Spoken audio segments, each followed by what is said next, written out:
Hi everybody, it's Anne, and welcome back to Life Beyond Blindness.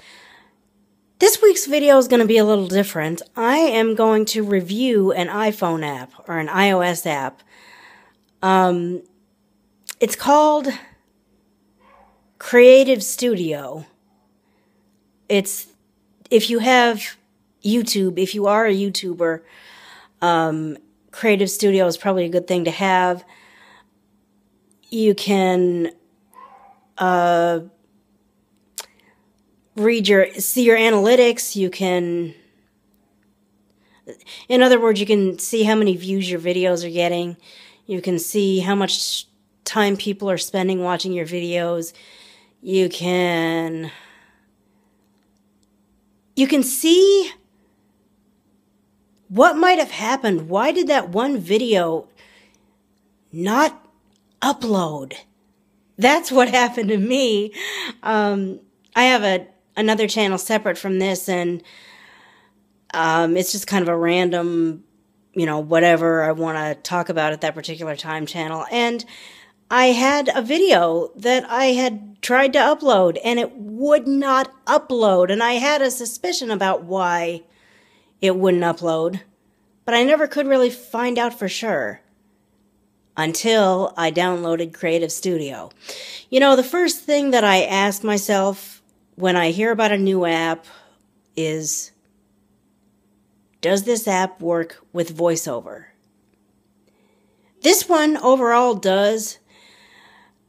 Well, let me back up and explain VoiceOver first of all, for anyone who doesn't know. VoiceOver is the feature of any iOS device, whether it be an iPhone, an iPad, an iPod Touch, even an Apple TV,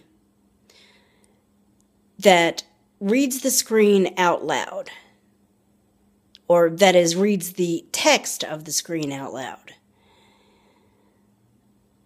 and allows a blind person to use the iDevice. Frankly, if there was no such thing as VoiceOver, there would be no such thing as blind people using iPads, iPod Touches, iPhones. Fortunately,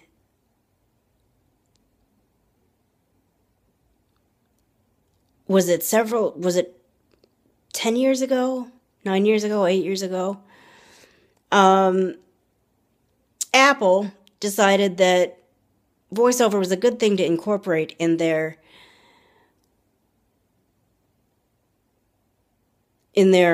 iPhones and iPads and iPods. I'll just call them iDevices from now on. I don't have to say all that. Anyway, fortunately, several years ago, Apple decided to incorporate VoiceOver, and ever since they did, iPhones, iDevices have been usable by the blind. But just because there's an app in the App Store doesn't always mean VoiceOver and that app like each other. And if the app is not designed to work well with VoiceOver, you got an app that's not accessible to blind people. You've got blind people downloading the apps, trying them, probably deleting them from their iDevice because they don't work. Well, overall, my experience with Creative Studio, albeit a small amount of experience, has been that in general, this is a good app with VoiceOver. The one thing that I have noticed is I will click on the comments.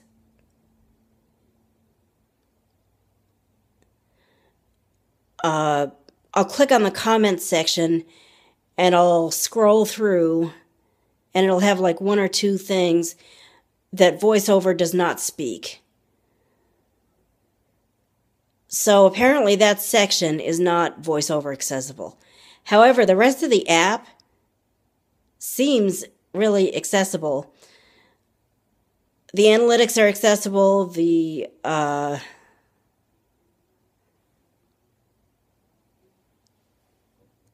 What all is there?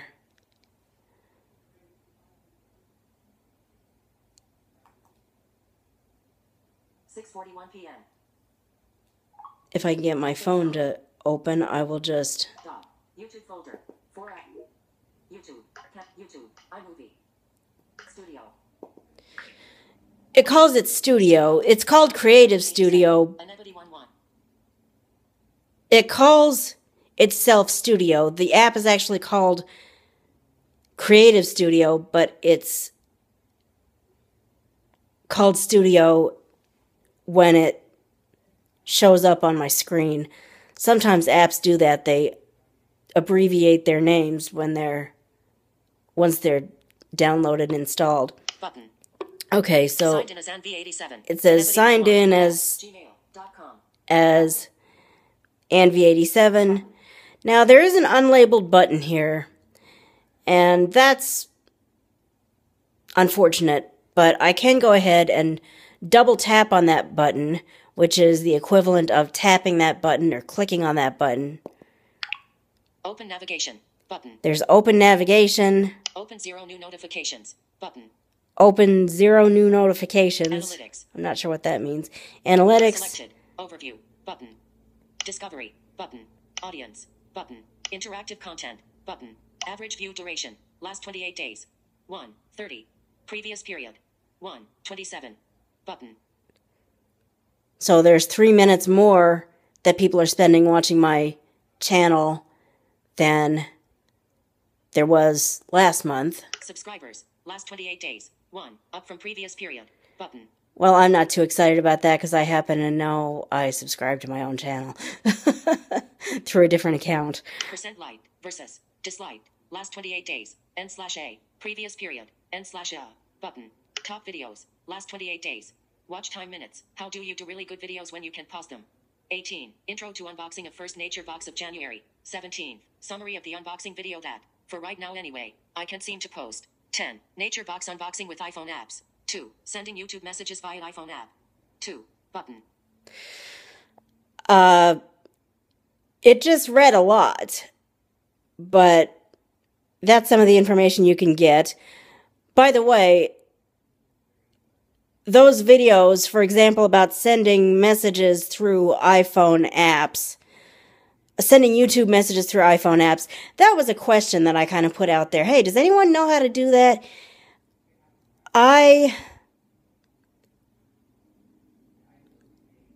will do another video on my Life Beyond Blindness channel if I ever find out how to do that and demonstrate that.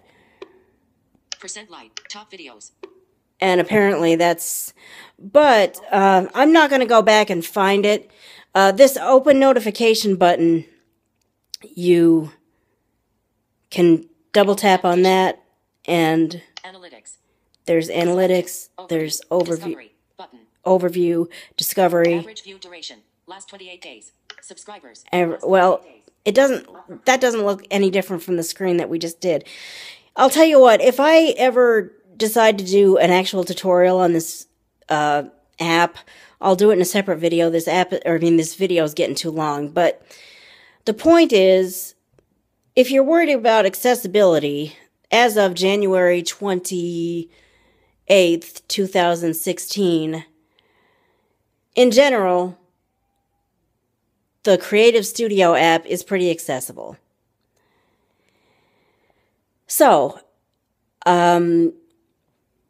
if you have any questions or comments, please feel free to comment below, and I'm going to get Creative Studio on this device, as a matter of fact, so I can follow Life Beyond Blindness better. And I will see you in next week's video. Have a great day.